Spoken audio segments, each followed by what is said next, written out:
আমি ছোট্ট একটি বিষয় নিয়ে একটি সংক্ষিপ্ত মেসেজ বা বার্তা দিতে চাই। আল্লাহ রাব্বুল আলামিন কিয়ামতের ময়দানে আমাদের আমল গুনবেন না মাপবেন? আমল কি গণা হবে, কাউন্ট করা হবে, না ওজন করা হবে? ওজন করা হবে। আল্লাহ রাব্বুল আলামিন কোরআনে হাকিমে বলেছেন, ফামান ইয়ামাল মিসকাল যাররাতিন খায়রান ইয়ারাহ। যে ব্যক্তি জাররা পরিমাণ, যেটার পরিমাপে ওজনে জাররা পরিমাণও কোনো ভালো কাজ পাওয়া যাবে, সে তার বিনিময়ে আল্লাহর কাছে পাবে। আর যদি কেউ জাররা পরিমাণে খারাপ কোনো কাজও করে, সেটার কারণে শাস্তি এবং তিরস্কারের মুখোমুখিও তাকে হতে হবে। আমলের মধ্যে সবচেয়ে ওজনী এবং ওয়েটফুল আমল, সবচেয়ে ভারী আমল হলো বান্দার উত্তম আচরণ, সুন্দর চরিত্র। বাহ্যিক যে আমল আছে, এই আমলগুলোর গুরুত্ব অবস্থা ভেদে এবং এর বিধান ভেদে পরিবর্তন হয়, কম বেশি হয়। ফরজ বিধান, ফরজ আমল এর গুরুত্ব সবচেয়ে বেশি, ওয়াজিব, তারপরে এরপরে সুন্নাত, এরপরে সাধারণ নফল। কিন্তু বান্দার কিছু চারিত্রিক আমল আছে, যে আমলগুলোকে আমল হিসাবে আমরা বেশিরভাগ মানুষ জানিও না, মানিও না, যার কারণে আমরা অনেকেই জান্নাতে যাওয়ার প্রতিযোগিতায়, জান্নাতে যাওয়ার দৌড়ে পিছিয়ে আছি। হয়তো আমি নামাজ কালাম পড়ছি, আমি রমজানে রোজাও রাখছি, আমি আলহামদুলিল্লাহ অনেক বড় বড় হারাম কাজ থেকেও বেঁচে থাকছি, এরপরও জান্নাতে যাওয়ার যে প্রতিযোগিতা, যে কম্পিটিশন, সেখানে আমি পিছিয়ে আছি আমার অজানা বড় বড় কিছু ভুলের কারণে। যে ভুলগুলোকে বড় ভুল তো পরের কথা, ভুলই মনে করি না আমরা। এরকম একটি বিষয় হলো মানুষের চারিত্রিক যে ত্রুটি আছে সেগুলো। চারিত্রিক ত্রুটি বলতে আমরা সুনির্দিষ্ট কিছু বিষয়কে বুঝি। চারিত্রিক ত্রুটি বলতে এক দুটি বিষয় নয়, বিশাল বড় লম্বা তালিকা এবং লিস্ট আছে। সে লিস্ট ধরে ধরে যদি দেখা হয়, তাহলে দেখা যাবে যে এই ত্রুটিগুলো কি পরিমাণ আমাদের মাঝে আসে।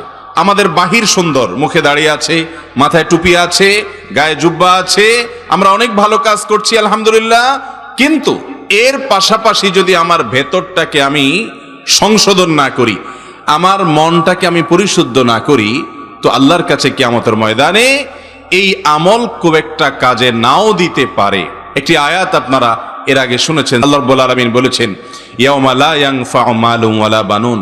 দুনিয়ার সম্পদ, সন্তান, বড় বড় পরিচয়, এগুলোর কোনোটি আখিরাতে আল্লাহর কাছে কাজে আসবে না। ইল্লা মান আতাল্লাহা বিকলবিন সালিম। যে ব্যক্তি একটা পরিচ্ছন্ন ফ্রেশ অন্তর নিয়ে আল্লাহর কাছে যেতে পারবে, যে অন্তর আল্লাহ তাআলা তাকে দিয়ে দুনিয়াতে পাঠিয়েছেন। মাতৃগর্ভ থেকে যখন আমরা এসেছি, আমাদের যে অন্তর ছিল, এই অন্তরে কোনো প্রকার হিংসা ছিল, বিদ্বেষ ছিল, কোনো প্রকার বাজে কোন গুণ এই অন্তরে ছিল না। অন্তরটা ছিল ফ্রেশ। এই অন্তরটাকে আমরা নোংরামিতে পরিপূর্ণ করেছি। একজন ইমানদার স্ট্রাগল করবেন, যুদ্ধ করবেন নিজের সঙ্গে, যে আমার অন্তরকে আবার আমি আমার শৈশবের মতো, শিশুকালের মতো, নবজাতক শিশু অবস্থায় যেরকম আমার অন্তর ফ্রেশ ছিল, আমি সেরকম অন্তরটাকে পরিচ্ছন্ন করার স্ট্রাগলটা অন্তত করব, সংগ্রামটা অন্তত করব, চেষ্টাটা অন্তত করব। এটা হলো খাঁটি ইমানদারের কাজ। অন্তর দ্বারা মানুষ যে সমস্ত খারাপ কাজ করে থাকে, সেগুলোর তালিকা আজকে বলার সময় নয়। আমি শুধুমাত্র একটি বিষয় ফোকাস করতে চাই, আর সেটি হলো আমাদের চারিত্রিক ত্রুটি, যেটা খুব বেশি আমরা অনুভব করতে পারি না। তার মধ্যে থেকে একটা হলো যেটার সাথে অন্তরের সম্পর্ক আছে, বাহ্যিক অঙ্গ প্রত্যঙ্গের সম্পর্ক আছে, সেটা হলো মানুষের সামনে আমরা প্রশংসা করতে খুব পছন্দ করি, আর পেছনে বদনাম করতে পছন্দ করি। এই রোগটা আমাদের মধ্যে আছে না নাই? এবং কেউ যদি ধরুন কারোর বদনামি করে আপনার সামনে, সাধারণত আমরা কি করি? সৌজন্যতার খাতিরে, যে লোকটা আমার সামনে অমুকের বদনামি করছে, তার সাথে একটু তাল না মেলালে কেমন হয়, এই জন্য তাল মিলাতে গিয়ে হলেও দেখা যায় আমিও তার সাথে ওই কুকর্মে সামিল হই, এবং নিজের অজান্তে ওই ভদ্রলোকের বিরুদ্ধে এই লোকের যে নিন্দাবাদ, এটার সাথে আমরা সায় দেই, মাথা নাড়ি, অনেক সময় যোগ দেই, হ্যাঁ আপনি ঠিকই বলেছেন, করে নিজের আমল নামকে ধ্বংস করি। আছে না নাই? আবার যেই লোকের সামনে আপনি প্রশংসা করছেন, ওই লোকটারই পেছনে দুর্নাম করছেন। এই রোগগুলো আজ জনে জনে আমাদের মধ্যে আছে না নাই ভাই? সামনে প্রশংসা করছেন, কিন্তু পেছনে যাওয়ার পর বা তার অগোচরে আপনি সুযোগ পেলে, চান্স পেলে বদনাম করছেন। ওই লোকটারই সামনে আপনি বদনামি করেন না, সামনে করেন প্রশংসা আর পেছনে করেন বদনাম। এই রোগটা কোন কোন ক্ষেত্রে চগলখড়িতে পরিণত হয়, আরেকটা কবিরা গুনাহ। নবী করিম সাল্লাল্লাহু আলাইহি সাল্লাম বলেছেন, লা ইয়াদখুলুল জান্নাতা কাত্তাত, আই নামাম। যে ব্যক্তি চগলখড়ি করে, এর কথা ওর কাছে লাগায়, ওর কথা এর কাছে লাগায়, সবার কাছে ভালো সাজে, সামনে আসলে সাধু সাজে, পেছনে গেলে দুর্নাম করে। এই রোগের মানুষ, এই বদনামি করা মানুষ, একজনের কথা আরেকজনের কাছে লাগালাই করা মানুষ, সামনে গিয়ে আরেকজনের দুর্নাম, আবার তার কাছে গিয়ে এই লোকের দুর্নাম করা মানুষ, এরা কখনো জান্নাতে যেতে পারবে না। আপনি যদি জান্নাতি হতে হয়, মুত্তাকি হতে হয়, আপনি যদি আপনার আখলাকটাকে উন্নত করতে পারেন, যেই উন্নত আখলাক মিজানের পাল্লায় সবচেয়ে ভারী হবে। নবী করিম সাল্লাল্লাহু আলাইহি সাল্লাম বলেছেন, কোন আমল বান্দার উত্তম চরিত্রের মতো ওয়েটফুল হবে না কিয়ামতের ময়দানে।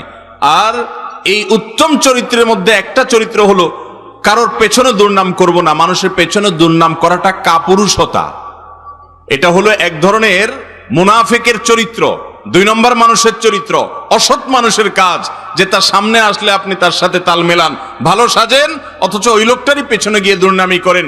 কোন মুসলমান নিচু প্রকৃতির হতে পারে না, কোন মুসলমান ছোট লোক হতে পারে না, কোন মুসলমান তার মন মানসিকতার ভিতরে এই ধরনের নোংরামো থাকতে পারে না, অসততা থাকতে পারে না, মুনাফিকি থাকতে পারে না, 2 নম্বরই থাকতে পারে না। কিন্তু সেই চরিত্রগুলো আমাদের মধ্যে আছে না নাই? নামাজও পড়ছি, ওয়াজও শুনতেছি, কোরআন তেলাওয়াত করছি, কোরআন তেলাওয়াত শুনছি, দান দক্ষিণা করছি, অনেক ভালো ভালো কাজ করছি। যে ভালো কাজগুলো করছি সেগুলোর জন্য অবশ্যই আমি সাধুবাদ পাওয়ার উপযুক্ত। কিন্তু এই ভালো কাজগুলো করে আপনি তৃপ্তির ঢেকুর তুলবেন, আপনি তলে তলে এমন এমন হারাম কাজ করবেন, যেটা যে হারাম সে সম্পর্কে আপনার ধারণাই নেই। ভাইরা আমার, এই দুশ্চরিত্র থেকে মুক্ত হওয়া খুব কঠিন একটা কাজ, খুব কঠিন একটা কাজ, কিন্তু সংগ্রাম করতে হবে।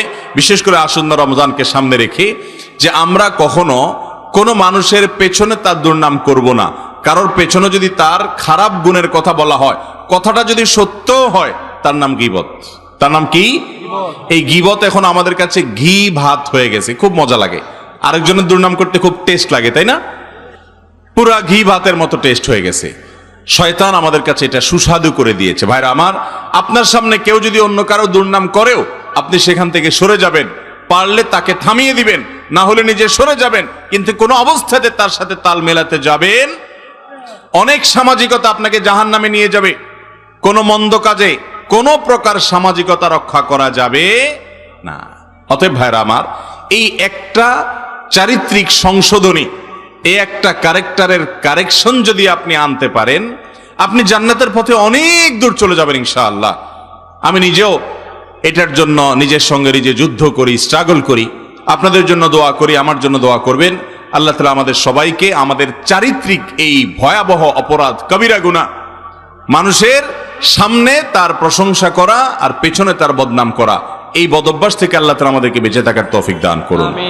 সামনে প্রশংসা করা, এটা কি খুব ভালো জিনিস? হাদিসে আসছে, নবী করিম সাল্লাল্লাহু আলাইহি সাল্লাম বলেছেন, যে ব্যক্তি তোমার সামনে তোমার প্রশংসা করে, ওই ব্যক্তির মুখের উপরে মাটি মারো।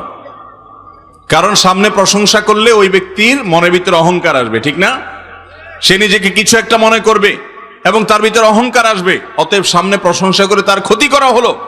সামনে মানুষের দোষের কথা বলতে হয় মহব্বতের সাথে, বিনয়ের সাথে, ভদ্রতার সাথে, সৌজন্যতার সাথে, আন্তরিকতা এবং দরদ এবং মায়ার সাথে যদি বলা হয়, ভাই মনে কিছু করবেন না, আপনার সব ভালো, মাশাআল্লাহ, এই বিষয়টা একটু আপনি যদি একটু কারেকশন করেন, আপনি আরো ভালো হয়ে যাবেন।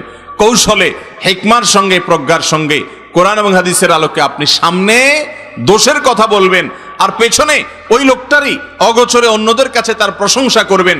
তাহলে সমাজের সম্প্রীতি তৈরি হবে, ভালোবাসা তৈরি হবে, অন্যরা তার সম্পর্কে ভালো ধারণা তাদের মধ্যে তৈরি হবে, তাদের মধ্যে পারস্পরিক সৌহার্দ্য তৈরি হবে। আর সামনে প্রশংসা করলে ওই লোকটা অহংকারী হবে, দাম্ভিক হবে।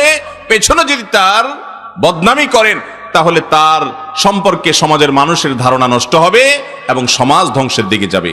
অতএব ইসলামের এই সুমহান সৌন্দর্য যদি আমাদের মধ্যে না আসে, তো আমরা কখনো ভালো মুসলমান হতে পারবো না। আমরা নিজের সঙ্গে সংগ্রাম করবো তো ইনশাআল্লাহ। কারোর সামনে তার প্রশংসা নয়, প্রশংসা হবে পেছনে, আর দুর্নাম হবে সামনে। আমরা করি হুবহু উল্টা, সামনে আসলে পামপট্টি দেওয়া ছাড়া আর কোনো কাজ আমাদের নাই। ভাই আপনার মতো মানুষ হয় না ভাই, কি বলেন ভাই? আর পেছনে গেলে তার 14 গোষ্ঠী উদ্ধার আমরা করি। আছে না না এই রোগ আমাদের মধ্যে?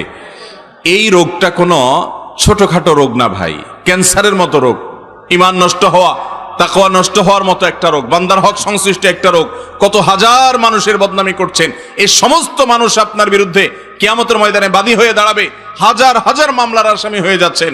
অতএব ভাইরা আমার, এই ঠোঁট কন্ট্রোল করা শিখতে হবে, যে আমার দ্বারায় কারোর অধিকার নষ্ট হবে না, সামাজিক সম্প্রীতি নষ্ট হবে না। আল্লাহ তাআলা আমাকে আপনাকে আমাদের সবাইকে আমল করার তৌফিক দান করুন।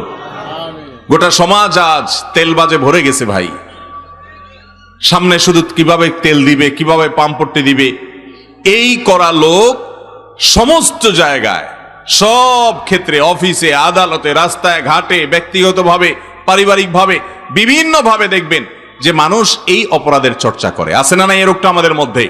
ভাইরা আমার, তেলবাজ সামনে পাম্পট্টি দিয়ে আলা মানুষ কখনো ভালো চরিত্রবান মানুষ হতে পারে না। প্রশংসা হবে পেছনে, সামনে স্বীকৃতি হতে পারে, ভালো গুণের স্বীকৃতি দিবেন আপনি, প্রশংসা নয়, আর সামনে দিবেন কারেকশন। অন্যরা করে, আপনি সেখানে যোগ দিবেন। আল্লাহ তাআলা আমাদের সবাইকে এই উন্নত চরিত্রটি ধারণ করার তৌফিক দান।